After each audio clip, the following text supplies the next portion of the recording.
జాతీయ party MIM బీహార్లో ఒంటరి పోరుకు సిద్ధమైంది. తాజాగా 110 స్థానాలకు సంబంధించి అభ్యర్థుల ఎంపికను పూర్తి చేసినట్టు ఎంఐఎం అధినేత ఎంపీ అసదుద్దీన్ ఓవైసీ ప్రకటించారు.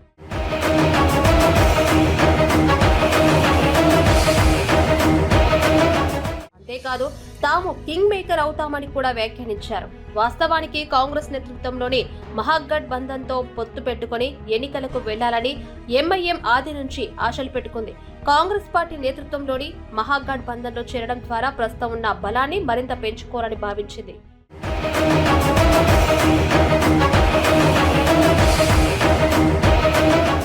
దీనికి ప్రధాన ప్రతిపక్షం ఆర్జేడీ కూడా అంగీకరించినప్పటికీ కాంగ్రెస్ పార్టీ మాత్రం ఈ విషయంలో వెనక్కి తగ్గింది.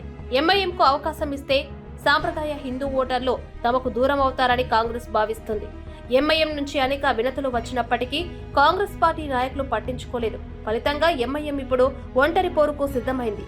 మొత్తం 243 స్థానాలు ఉన్న బీహార్ అసెంబ్లీలో సిమాంచల్ ప్రాంతంలోని 47 అసెంబ్లీ స్థానాలు అత్యంత కీలకంగా మారాయి.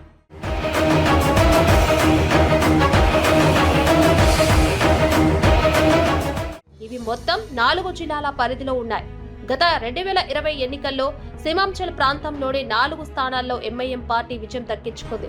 ఇప్పుడు పూర్తి స్థాయిలో దృష్టి సారించడం ద్వారా మరింత పట్టు పెంచుకోవడంతో పాటు 2 అంకెల సంఖ్యలో తమ బలాన్ని పుంజుకునేలా చేయాలని అసదుద్దీన్ భావిస్తున్నారు. అయితే ఇది ఏ మేరకు సక్సెస్ అవుతుంది అనేది పక్కన పెడితే ప్రధాన కూటమి పార్టీలైన ఆర్జేడీ, కాంగ్రెస్ కు మాత్రం తీవ్ర ఇబ్బందికర పరిస్థితులను తీసుకువస్తున్నది రాజకీయ వర్గాలు చెబుతున్న మాట.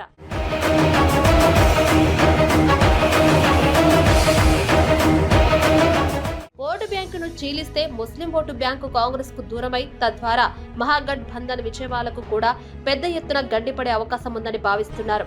అయితే తమకు మహాగఠ్ బంధన్ లో చోటు దక్కని కారణంగానే ఒంటరి పోరుకు సిద్ధమయ్యామని అసదుద్దీన్ చెప్తున్నారు. తాజాగా ఆయన 35 మందితో కూడిన జాబితాను కూడా విడుదల చేశారు.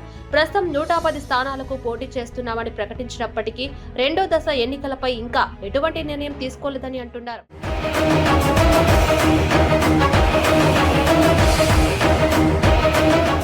రెండో దశలో మిగిలిన అభ్యర్థులను కూడా ప్రకటించే అవకాశం ఉంది అన్నది ఎంఐఎం వర్గాలు చెబుతున్న మాట.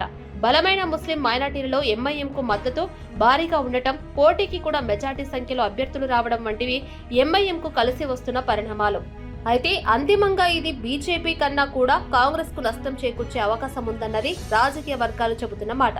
మరి ఏం జరుగుతుందనేది చూడాలి.